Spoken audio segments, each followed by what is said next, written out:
Assalamualaikum warahmatullahi wabarakatuh. Perkenalkan, nama saya Mertiza Fitri Mulyani dengan NIM 2101635 dari Prodi Pendidikan Bahasa dan Sastra Indonesia. Tujuan dibuatnya video ini adalah untuk memenuhi tugas pada mata perkuliahan pengantar psikolinguistik dengan dosen pengampu Ibu Dr. Anda Ermawati Arif, MPD. Baiklah, jika pada pertemuan sebelumnya kita membahas tentang gangguan dalam berbahasa, nah pada kesempatan kali ini kita akan membahas tentang gangguan keterampilan berbahasa. Seperti yang kita ketahui bahwa keterampilan berbahasa itu terbagi atas 4. Yang pertama yaitu keterampilan menyimak, yang kedua keterampilan berbicara, yang ketiga keterampilan membaca, dan yang keempat keterampilan menulis. Nah, masing-masing keterampilan ini memiliki gangguan dalam berbahasa. Kita masuk kepada yang pertama terlebih dahulu. Baiklah, yang pertama yaitu gangguan dalam keterampilan menyimak. Sebelum kita mengetahui apa saja gangguan-gangguan terhadap keterampilan menyimak, kita harus terlebih dahulu tahu apa yang dimaksud dengan menyimak. Menyimak adalah sebuah proses mendengar dengan pemahaman terhadap bunyi yang disampaikan. Nah, jadi ketika kita mendengar dengan pemahaman, itu disebut dengan menyimak. Jadi dapat kita simpulkan bahwa menyimak itu adalah sebuah proses mendengar dengan pemahaman. Tanpa pemahaman, belum tentu itu menyimak. Jadi seperti itulah definisi menyimak. Selanjutnya kita masuk kepada gangguan-gangguan dalam menyimak. Menurut Tarigan pada tahun 1993 menyampaikan bahwa ada beberapa faktor yang mempengaruhi dalam keterampilan menyimak ini. Yang pertama yaitu faktor keterbatasan.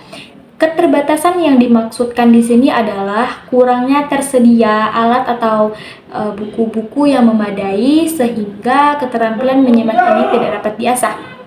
Nah, yang kedua yaitu faktor ketatabahasaan. Kendala utama dalam menyimak ini biasanya terjadi karena belum mengetahui apa itu bahasa secara tingkat fonologis, kata, kalimat, sehingga ini akan sedikit menjadi sebuah persoalan dalam menyimak. Nah, yang ketiga yaitu faktor lingkungan. Faktor lingkungan maksudnya di sini adalah ketika kita berada dalam ruang lingkup yang ramai dan ricuh, maka keterampilan menyimak kita akan sedikit terganggu karena adanya suara bising-bising yang mengganggu kita dalam proses menyimak. Nah, jika kita berada di tempat yang tenang, sepi, maka keterampilan menyimak atau menyimak kita akan jauh lebih baik karena tidak ada suara-suara atau gangguan-gangguan dari luar yang menghambat kita untuk menyimak. Yang kelima yaitu ada faktor guru, yang keenam faktor metodologi, dan yang ketujuh itu faktor kurikulum. Ketiga faktor ini biasanya terjadi di sekolah-sekolah di mana ketiga faktor ini adalah merupakan hal yang penting juga dalam proses menyimak. Jika dari guru atau metode bahkan kurikulum tidak mendukung, maka tidak akan menjadi sebuah keterampilan menyimak yang baik. Ada beberapa bentuk gangguan lain atau faktor lain yang mempengaruhi dalam proses menyimak, yaitu yang pertama pikun. Pikun merupakan sebuah penyakit yang penurunan fungsi memori atau daya ingat yang semakin hari semakin memburuk. Nah, orang yang terkena pikun ini akan sulit dalam menyimak karena mereka cenderung lupa atau mudah lupa apa yang didengarnya. Yang kedua yaitu adanya hambatan pendengaran atau ada masalah dalam pendengaran. Nah, jika memiliki masalah dalam pendengaran tentu saja akan menghambat proses dalam menyimak. Karena hal yang dibutuhkan dalam menyimak ini yang paling penting adalah pendengaran. Kita masuk kepada yang kedua yaitu gangguan dalam keterampilan berbicara.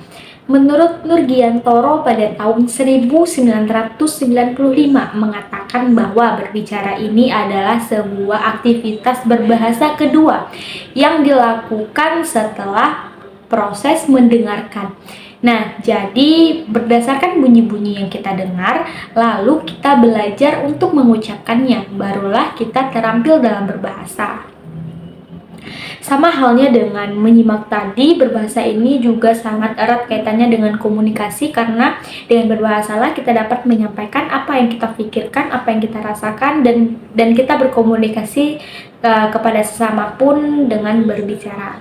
Maka dari itu, berbicara ini merupakan suatu keterampilan yang erat kaitannya dengan komunikasi.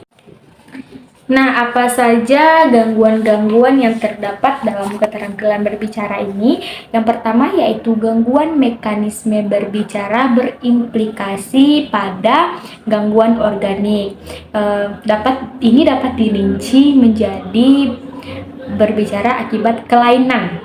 Contohnya kelainan pada paru-paru, pada pita suara, pada lidah, kerongkongan, dan rongga mulut. Nah, yang kedua yaitu gangguan akibat multifaktorial. Akibat multifaktorial ini ada berbagai macam juga. Yang pertama yaitu ada berbicara serampangan, adalah berbicara dengan nada yang cepat sekali, dengan artikulasi yang rusak atau dengan artikulasi yang tidak bagus, ditambah dengan menelan banyak suku kata sehingga apa yang diucapkan itu sukar atau sulit untuk dipahami. Yang kedua yaitu berbicara propulsif, yaitu biasanya terdapat pada orang yang mengidap penyakit Parkinson, yaitu gangguan pada otak, sehingga biasanya orang yang menderita penyakit ini sukar atau sulit atau bermasalah dalam gerak-gerakan. Nah, yang ketiga berbicara mutis. Berbicara mutis ini adalah tidak berbicara sama sekali. Sebagian dari mereka mungkin masih dapat dianggap membisu, yakni memang sengaja tidak mau berbicara. Jadi mereka memilih untuk tidak mau berbicara. Yang ketiga masuk kepada gangguan psikogenetik. Gangguan psikogenetik ini sebenarnya tidak bisa dikatakan gangguan dalam berbicara, tetapi mungkin lebih tepatnya sebuah variasi dari gaya bicara yang normal, tetapi yang merupakan ungkapan dari gangguan di bidang mentalnya. Contohnya itu berbicara manja, berbicara gagap, berbicara kemayu, dan berbicara latah. Kita masuk kepada gangguan keterampilan berbahasa yang ketiga, yaitu gangguan dalam keterampilan membaca.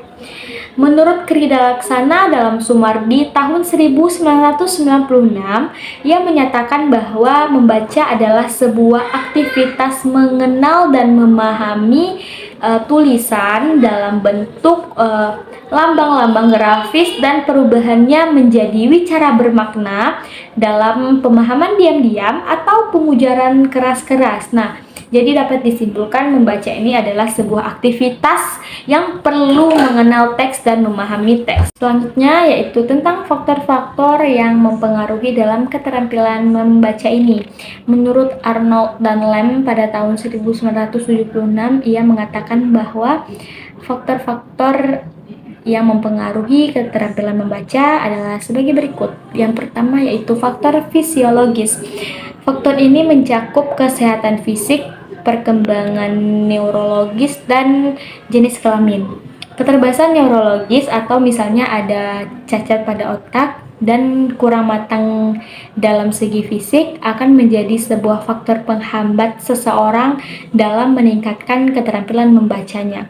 Yang kedua yaitu faktor intelektual. Faktor intelektual ini adalah sebuah kemampuan global individu yang bertindak sesuai dengan tujuan, berpikir secara rasional, dan berbuat secara efektif terhadap lingkungan. Nah, yang ketiga ada dari faktor lingkungan. Faktor lingkungan juga merupakan salah satu faktor yang mempengaruhi dalam keterampilan membaca, karena lingkungan sangat mempengaruhi bagaimana pribadi seseorang. Kondisi di rumah juga mempengaruhi pribadi dan penyesuaian diri dalam masyarakat. Kondisi itu pada akhirnya akan membantu dan dapat juga tidak membantu dalam proses membaca. Yang keempat ada faktor psikologis, misalnya adalah faktor motivasi, minat, kematangan sosial, emosi, dan penyesuaian diri.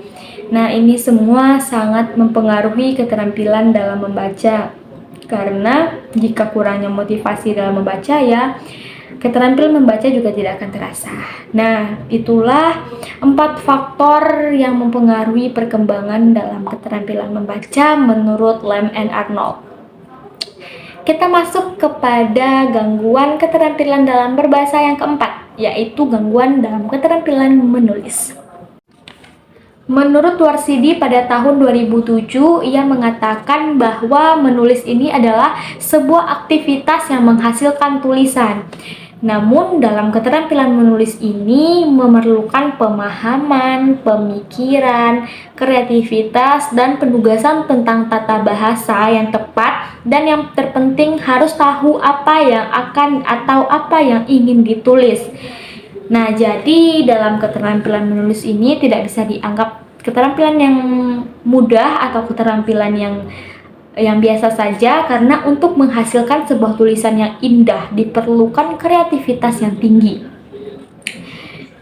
Namun pada keterampilan menulis ini juga terdapat gangguan yang disebut dengan gangguan disgrafia. Gangguan disgrafia ini adalah sebuah gangguan atau sebuah ketidakmampuan di mana seseorang tidak mampu menuliskan huruf dan kata dengan benar. Apa saja penyebabnya? Kita masuk kepada penyebab dari disgrafia. Penyebab dari disgrafia ada 2. Yang pertama, cedera pada otak. Cedera pada otak ini banyak faktornya. Bisa saja karena terjatuh atau dulu pernah mengalami kecelakaan yang membuat adanya cedera pada otak sehingga mereka sulit dalam menulis. Nah, yang kedua yaitu kondisi psikologis. Gangguan pada keterampilan menulis ini dapat terjadi kepada seseorang yang memiliki gangguan dalam kesehatan mentalnya, seperti contohnya autisme dan lain-lain. Nah, jika mereka memiliki gangguan atau seseorang memiliki gangguan terhadap mental, maka akan susah dalam menulis. Baiklah, sekian penjelasan materi tentang gangguan dalam keterampilan berbahasa dari saya. Mohon maaf apabila ada salah kata dan kekurangan dalam menyampaikan materi. Semoga materi yang saya sampaikan dapat bermanfaat bagi teman-teman semua. Saya akhiri, wabillahi taufiq wal hidayah. Wassalamualaikum warahmatullahi wabarakatuh.